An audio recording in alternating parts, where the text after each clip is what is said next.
Bienvenidos a todos a este nuevo video del canal Aprende con nosotros. En este nuevo video vamos a ver sobre la tabla periódica y vamos a conocerla poco a poco con todos sus elementos y su información. Vamos a conocer lo que es la tabla periódica, los elementos, la información en cada elemento, las familias y los periodos y los bloques que son la configuración electrónica. ¿Qué es la tabla periódica? La tabla periódica es un ordenamiento tabular de los elementos químicos, organizados en función de sus números atómicos, configuraciones electrónicas y propiedades químicas recurrentes. La tabla periódica puede utilizarse para predecir las propiedades de los elementos y el comportamiento de los átomos en las reacciones químicas. Los elementos. En la tabla periódica contienen todos los elementos químicos conocidos hasta la fecha. Actualmente hay 118 elementos conocidos, que van desde el hidrógeno H hasta el oganesón o G. Los elementos están ordenados según su número atómico, que es el número de protones en el núcleo del átomo. Los números atómicos van del 1 a 118. En la información en cada elemento vamos a usar como ejemplo el elemento arsénico. Aquí podemos ver el número atómico, el símbolo, el nombre, el punto de ebullición, punto de fusión, peso atómico, valencia, densidad y la familia que pertenece y la configuración electrónica. Ahora comenzamos con las familias. En la tabla periódica las 18 columnas se conocen como grupos o familias, que van desde los metales alcalinos en la primera familia hasta los gases nobles en la última o 18 familia. Cada familia se determina principalmente por el número de electrones de valencia en la capa exterior del átomo. Ahora vamos a comenzar con todos los grupos. Comenzamos hablando sobre el grupo 1, que son los metales alcalinos. Aquí podemos ver que está hidrógeno, rubidio, litio, cesio, sodio, francio y potasio. Estos elementos son comunes en cenizas vegetales y tienen carácter básico en forma de óxidos. También estos elementos tienen baja densidad, color propio y son blandos. Estos elementos son altamente reactivos y deben ser almacenados en aceite para evitar la reacción con la humedad del aire. Los metales alcalinos nunca se encuentran como elementos libres, sino que siempre están en algún tipo de compuesto químico. El hidrógeno a menudo se incluye en este grupo, aunque también puede aparecer como elemento autónomo.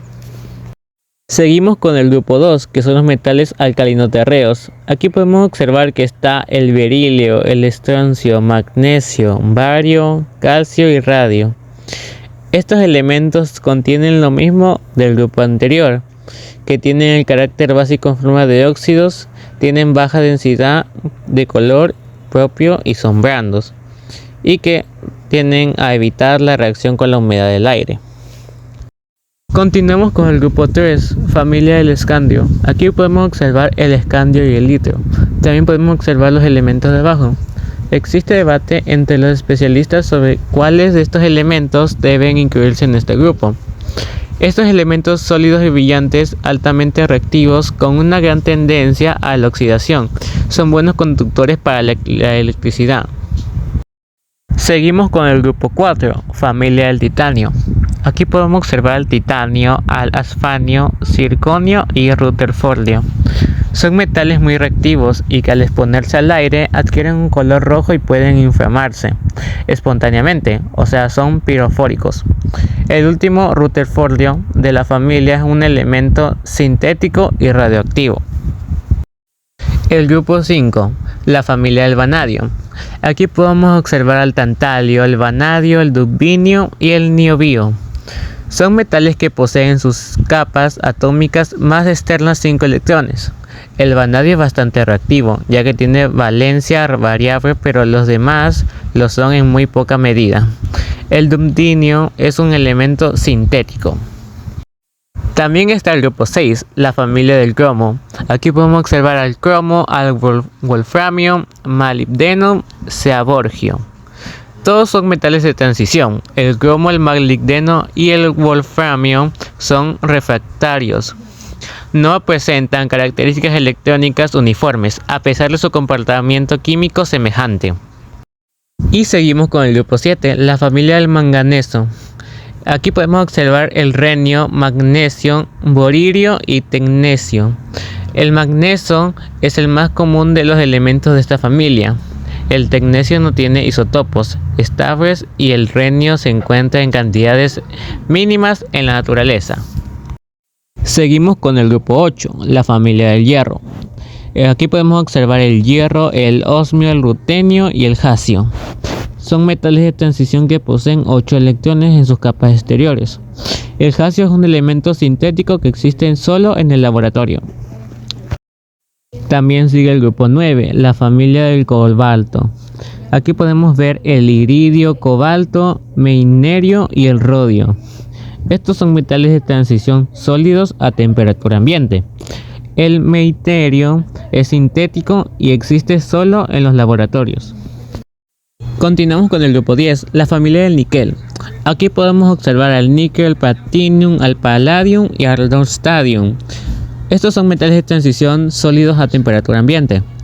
Abundantes en su forma elemental, el níquel posee una enorme reactividad. Existe formando compuestos químicos y es abundante en los meteoritos. Poseen propiedades catalíticas que los hacen muy importantes en la industria química y en la ingeniería aeroespacial. Seguimos con el grupo 11, la familia del cobre. Aquí podemos ver el oro, el cobre, el roentgenio y la plata. El oro y la plata son metales preciosos. El cobre, en cambio, es muy útil industrialmente. El roentgenio es sintético y no existe en la naturaleza.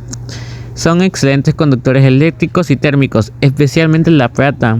Son materiales maleables y utilizados extensamente en diversas aplicaciones. Seguimos con el grupo 12, la familia del zinc. Aquí podemos ver el zinc, el mercurio, el cadmio y el copernicio. El zinc y el cadmio son metales sólidos. El mercurio es el único metal líquido a temperatura ambiente. El zinc es un elemento importante para el metabolismo de los seres vivos, mientras que los demás son altamente tóxicos.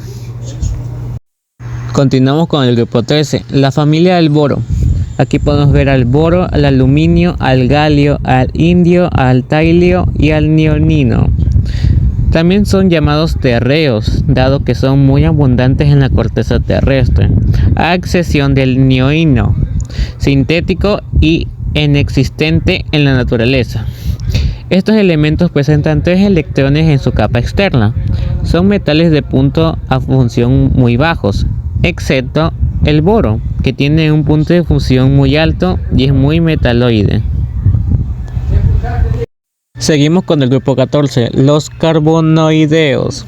Aquí podemos observar al carbón, al silicón, al germanium, tin, lead y ferrovium.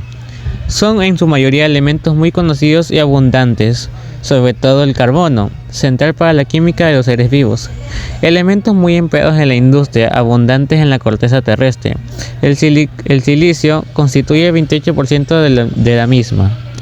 El ferrovio sintético y radiactivo de vida media muy corta. Continuamos con el grupo 15, los nitrogenoideos. Aquí podemos ver el nitrógeno, el fósforo, el arsénico, el antimonio, el bismuto y el moscovio. Estos son muy abundantes y reactivos estando a altas temperaturas. Tienen 5 electrones en su capa exterior y, como en la familia anterior, adquieren propiedades metálicas conforme avanzamos en el grupo. El moscovio es un elemento sintético, no hay que olvidarlo. En el grupo 16 podemos observar lo que son los calcogenos o anfigenos. Aquí podemos ver oxígeno, azufre, selenio, teluro, polonio y livermorio. Estos son elementos muy comunes y empleados industrialmente, excepto el livermorio sintético. El oxígeno y el azufre están involucrados en procesos típicos de la bioquímica. Poseen 6 electrones en su capa atómica exterior. Algunos tienden a formar compuestos ácidos o básicos, de allí su nombre de anfigenos. El oxígeno es de tamaño pequeño y enorme reactividad. Continuamos con el grupo 17, halogenos. Aquí podemos ver al yodo, astato, teneso, flúor, cloro y bromo. Suelen hallarse en estado natural, como moléculas diatómicas. El teneso es sintético y no está en la naturaleza. se tratan de elementos abundantes en la bioquímica, con enorme poder de oxidación. Su nombre proviene de los vocablos griegos halos, sal, y genos, producir, o sea, productores de sales. Y finalizamos con el grupo 18, que son los gases nobles. Aquí podemos observar al helio, al neón, argón, criptón, xenón, rodón y oganesón. Deben su nombre a su baja reactividad y estado gaseoso en la naturaleza, lo que los convierte en excelentes aislantes en diversas industrias. Tienen puntos de fusión y ebullición cercanos, lo que limita su estado líquido a un estrecho rango de temperaturas, excepto el radón radioactivo y el oganesón sintético. Son abundantes en el aire terrestre y en el universo, siendo producidos en el núcleo de las estrellas por la fusión del hidrógeno. Ahora vamos a conocer sobre los periodos. Los periodos en la tabla periódica son filas horizontales que representan los niveles de energía de los electrones en la capa externa del átomo. Los elementos en el mismo periodo tienen el mismo número de capas electrónicas. También a continuación vamos a mostrar el ejemplo de dónde están ubicados los periodos en la tabla periódica. Vamos a ver de los números de periodos que están conformados del 1 al 7. Aquí podemos ver que el número 1 dice que existen dos elementos. El átomo posee electrones distribuidos en un nivel de energía. En cada número de los periodos va a significar el número que significa los dos niveles de energía que tiene los electrones distribuidos. Podemos ver que en el número 2 dice que existen 8 elementos. En el número 3 también dice que existen 8 elementos. También podemos observar que en el número 5 y 4 también dice que significa 18 elementos. Y el número 6 y 7 dice que hay 32 elementos. Podemos ver que en algunos números se repite la cantidad y el único que se diferencia es el número 1, que solo cuenta con 2 elementos. Ahora por último vamos por el tema de los bloques. Los bloques en la tabla periódica se refieren a la distribución de los electrones de valencia de los elementos en los subniveles de energía.